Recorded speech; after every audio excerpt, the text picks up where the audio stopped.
Good night, Shabbos. It's Erev Shabbos, Shabbos Noach. I'd like to share with you a beautiful thought I heard from Reb Chaim Kreiswert, Zechariah Bracha, the Rav of Antwerp. And he explained a very interesting Gemara. We find a Gemara in Masechet Sanhedrin which discusses the Teva, how all the animals enter the Teva. So the Gemara asks, or rather, as a matter of fact, the Rish Lakish asks, how did the Re'im, one of the enormous animal, enter the Teva? So the Gemara says, Rabbi Yanai, one of the Amoraim, responded and answered. He says, they entered while they were young. At a young age, the Gemara refers to it as gur, as a young age, they entered the Teva. But Rabbi Bachana challenged Rabbi Yanai and said, but we find that the size of the at a young age was enormous, was the size of a Har Tavar of Eretz Yisrael. So how is it possible? How is that possible? So Rabbi Yochanan suggests, he says that it's very possible that only the Rosh, their head, enter the Teva. So Rabbi Bachana once again challenges, said even the head itself is a parsa, it's enormous, the size of a mile. How did that enter the Teva? So therefore the Gemara suggests that the chaytmai, the nose of the Re'im, actually entered the Teva. Only the nostrils enter the Teva. But the rest of the animal was on the outside. So Rish Lakish said, but even that is the case, but how did it float around? So I mean, how did it stay to the Teva? So Rish Lakish suggests and said, that the Gemara says that they tied kashrei karnov, they tied the horns of the Re'im to the Teva, so it was attached to the Teva. Obviously, extremely peculiar Gemara that we find over here. So Reb Chaim Kreisberg, Zechariah Bracha, answered this with metaphorically, and he said that this comes to teach us a lesson. Obviously, that this Gemara comes to teach us something that we can cope in even nowadays as well. When we sometimes wonder and we ask, how is it possible to live and to manage in a generation where there's a mabul, possible that there's a turbulence and it's outside disturbance, a lot of noise out there. How does one raise healthy children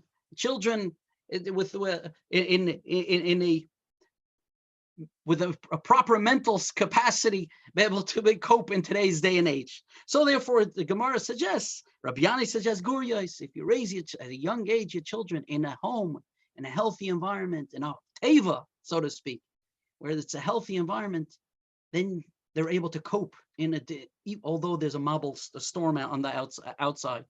But the Gemara says not everyone merits to be able to raise at a young age.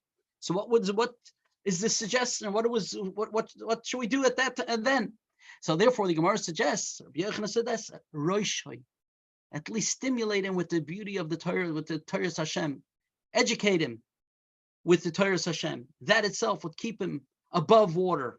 Should be able to deal with the turbulence and with the challenges in the world in today's day and age. But the Gemara says, well, what is if not even that? It's enormous, it's a normal feat to be able to take upon himself. Not everyone is able to. To be able to cope and comprehend the Torah Hashem and appreciate the Torah Hashem. So therefore, the Gemara offers chaytmai.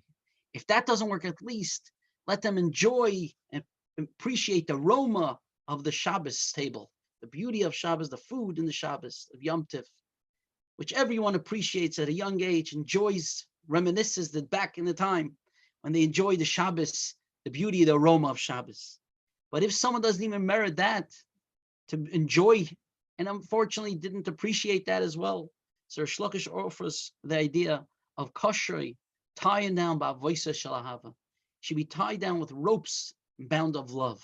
That's the idea that the Gemara, Rabbi Chaim Kreis, the Gemara is trying to teach us.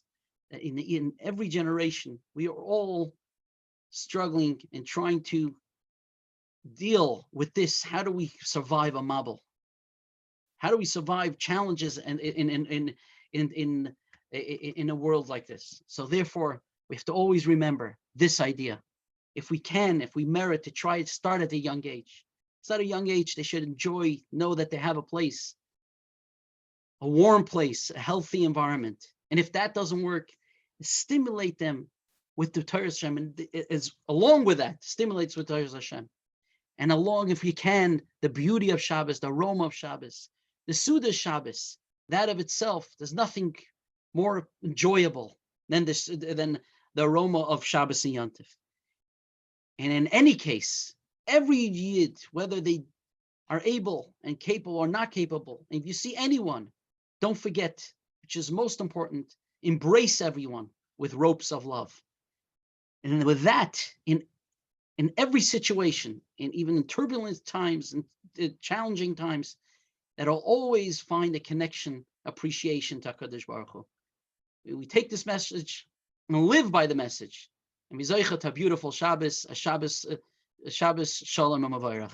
A good Shabbos.